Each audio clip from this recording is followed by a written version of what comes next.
noticed, but we're one short on the table here. Unfortunately, Bill Kidd is unable to be here this afternoon. It wasn't for the want of trying. He did come, but he came at the wrong time. He was outside for a little while because nobody would let him in, but once he got in and he realised that he wouldn't be on until after 2:30, it clashed with another engagement. We know he came intended to speak because he left his speech with John Foster, so hopefully we'll find a way of getting that information out. It does, however, give us a little more time to concentrate on the three speakers that remain. And as this morning, I'll just briefly introduce each of them to you, and then we'll go through their contributions. Neil Findlay, I only recently met Neil once he was elected MSP for the Lothians. But I did hear, before meeting him, I had the pleasure of hearing him speak in the Scottish Parliament as a relatively new person in, I think it was June, in support of Elaine Smith's members' debate on the Better Way campaign and the People's Charter.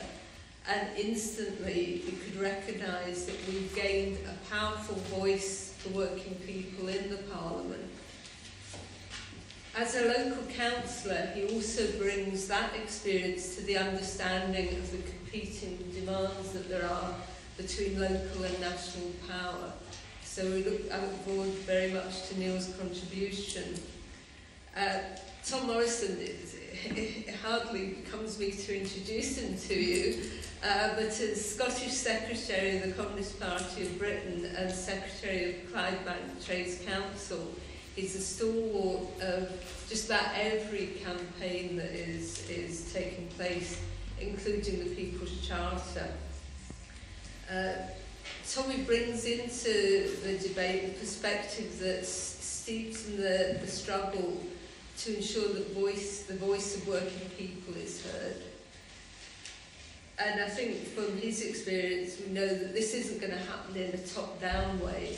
It's going to be fought for by people like Tommy. And the last speaker will be Jackson Colnay, Political Officer of Unite Scotland. I've dawned on me that I've actually known Jackson for all the time I've lived in Scotland.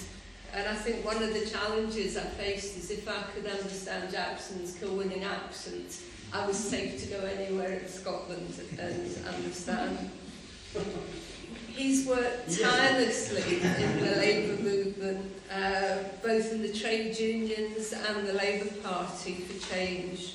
And I hope that he's actually now experiencing some of that change in Unite as it exists at present, with Len McCluskey as the leader. And I hope that the benefits from those changes in Unite will flow out into the wider Labour movement. So we'll kick off then with Neil. Thank you. Thanks very much, Pauline, and thanks to John Foster and the morning staff for organising this very important conference. It's always good to be amongst good people on the left, and it is this morning. And this conference is important because it's addressing the very fundamental issues that we have to address as a country. In May, the Scottish people, well, those of them who turned out to vote, spoke. And for the Labour Party, my party, we got gubbed. We got absolutely gubbed across all regions, genders, social groups, you name it, we got gubbed. So, is it a depressing time to be a socialist? Well, last week I was at my first Labour Party conference in 20 years, and they booed Tony Blair. It was not depressing, I can assure you. I've actually became trendy. I've been booing him for 20 years, but people have caught up with me, so that was a wee bonus. But the most important thing is they cheered Dave Prentice to the echo when they moved the unison motion on industrial action. So maybe there's just a wee bit of hope there. However, given the election, we have to face up to the result and the consequences of the decision that Scottish people made. As far as Labour is concerned, we've got a very proud record on Home Rule, and I'm someone who's very firmly in that camp. I have no fear of constitutional change, and if people want independence and they take that decision democratically, then that has to be respected. And I think anyone who tries not to respect that will end up very much on the wrong side of the argument. But my politics have never been shaped by a land border. When I think of independence, that's independence, the independence that I want to see, and I want to see in Scotland, Scotland and Wales, and England, and Greece, Portugal, Cuba, anywhere else, is an independence of illiteracy, ill health, poverty, unemployment, and war. I think that's the kind of independence that we would all want to see. And I am quite prepared to work with anyone who seeks to pursue similar political and economic and social objectives. And I think there's many people here who would share those. Like you, I base my politics around progress for our people and our community. I see my fellow Scots, first of all, as human beings, not an economic component. And they're people who we all hold dear, we love, we learn from, we socialise with, and yes, of course, we work with too. And all of that helps build the community and the society in which we all operate. And I don't see people as disposable items to be discarded in the name of economic efficiency or so-called progress. Richard, a very welcome contribution, mentioned class. If we actually look at what's going on now, I think we're living in a parallel universe, because in our world it's the world of redundancy, unemployment and increasing poverty. And they've got a whole other world. There's another world that other people inhabit, and that's the world that we see Cameron and the Oxbridge gang and the Bullingdon Club operate in. Hedge funds, bonuses, the regatta, all that crap that goes along with that kind of life. And it is two different worlds that we're clearly living in. They have no concept of what's going on in their world. None whatsoever. So how we take communities forward depends on our understanding of what the problems are in the first place. For me, I've said it's not a borders issue, and it wasn't a border that created the chaos that we've witnessed over the last few years. We all know it was greed, it was recklessness, it was irresponsibility, and it was societal and political structures that allowed and encouraged people like JP Morgan to, and I quote, rule the world, or Murdoch to very clearly enslave our politicians and have them cowering in terror. And I've got to ask, are we really expected to swallow the line that Scotland wouldn't have suffered the same fate if we had only been independent? I mean, look at what happened to Ireland, Iceland, Greece and the rest. And that's just now. Lord knows what's coming over the horizon, because I think we would all agree things can only get worse. That wasn't the song Labour stage. And if we speak about new powers for the Scottish Parliament, we can't do that without considering the role of the EU. It's simply not good enough to blame Westminster for everything that goes on whilst promoting a policy of independence within the EU. And indeed, independence is no longer possible within the current EU setup. Part of the problem we're seeing with the euro is the impossibility of trying to have a single currency alongside multiple economic policies. So, in its current form, I don't see how any component country can remain independent. And as an internationalist, I'm very aware of our global responsibilities and global interdependencies. And I think it's important that we all engage, we support international treaties and agreements and all the rest of it. But the Europe that we see at the moment does not work for working people, and that's abundantly clear. However, I wonder if we could maybe pose the question about what we're seeing in North Africa and in the Middle East. I wonder if we'll start to see some of that happening in Europe as the European economies topple like dominoes. I mean, I keep watching the wee Greek Prime Minister trotting in with his begging bowl, and I'm saying, right, there's another couple of $100 billion or whatever it is, away you go and have another round of cuts. And he goes away and has a round of cuts, and he comes back and says, still no money, can I get some air? And go away and do something. Is the medicine for Greece working? It's just getting worse. We know it's going to get worse. It's really quite pathetic and sad to watch. But in terms of Scotland, the present debate seems to continually be circulating around, well, things are bad at the moment, but it'll be okay once we get away from bad old Westminster. It'll be okay when we get independence. I mean, I hear some of the debate in the Scottish Parliament, and it really becomes quite bizarre. If I could paraphrase some of what's said, it seems to me that in an independent Scotland, the sun's going to shine every day. We'll all have well-paid jobs. There'll be low taxation. The streets are going to be clean. Rivers are going to run with free porridge. And the dogs are going to lift their own shite off the streets. That's the level of debate we're at. That everything's going to be better just because we're going to have independence. I actually think that we might end up with Jimmy Shan getting transmitted to the airwaves every day, but hopefully not. But in reality, if we look at other countries, the examples of other countries, we know that if we just change one set of right-wing bankers, right-wing economists, with another set of kilt-wearing right-wing economists and right-wing bankers, then everything's just going to remain the same. And if you look at some of the, you can tell a lot about people for their friends. We know that phrase. Well, if you see, look who Blair hung about with. Murdoch and the gang, you know, that tells a lot about him.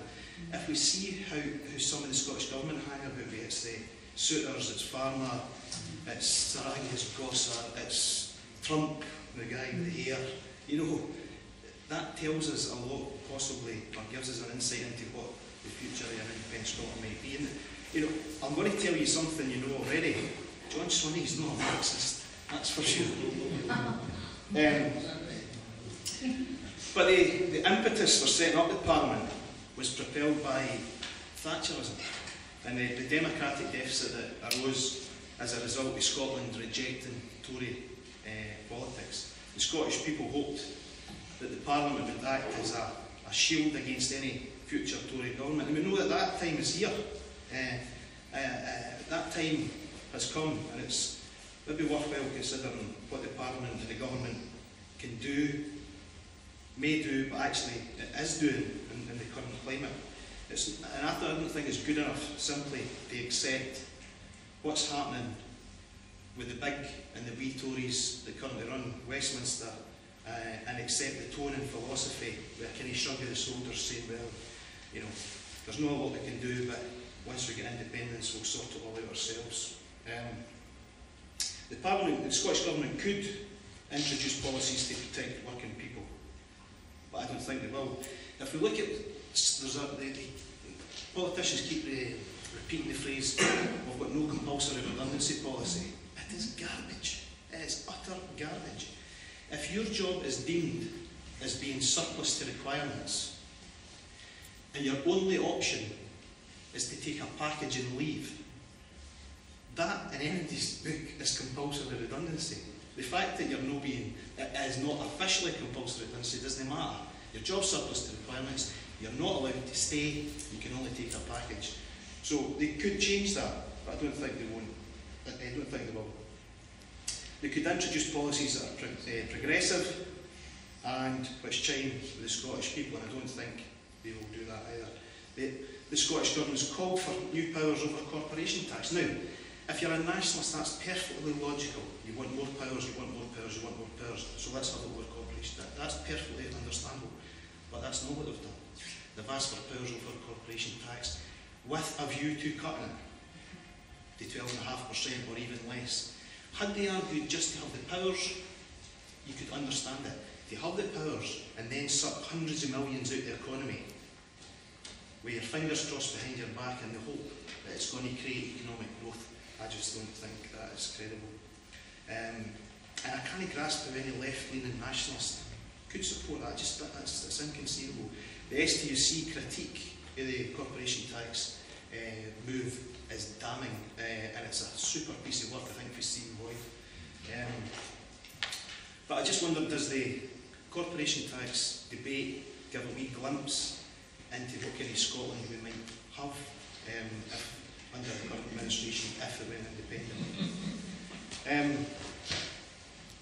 And taxation, any taxation has to have a progressive edge.